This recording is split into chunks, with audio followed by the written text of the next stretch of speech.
4-month-old Gimli is headed to a foster home, just as pets of abuse victims will be in the future. Having a safe place for a pet to be can make the difference between a person deciding to leave an abusive relationship or stay in an abusive relationship. Those seeking shelter at the Julian Center will be able to surrender their animals temporarily, something an estimated 20 to 30% of victims will want to do.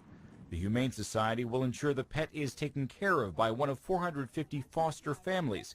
After a medical check, dogs and other small animals could be placed almost immediately.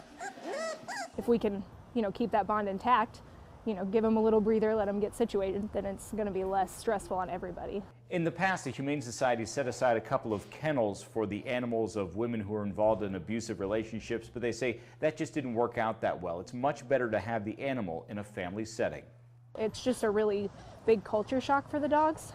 So if we can get them into a house where they're familiar, it's quiet, they only have to deal with one new person, maybe two, it's going to make them feel more comfortable.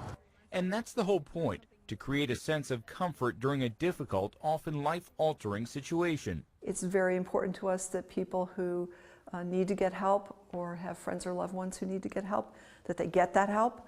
And so if this is a barrier for someone, if we can remove that barrier, that's great. And we can figure out a way to help both the person and the pet.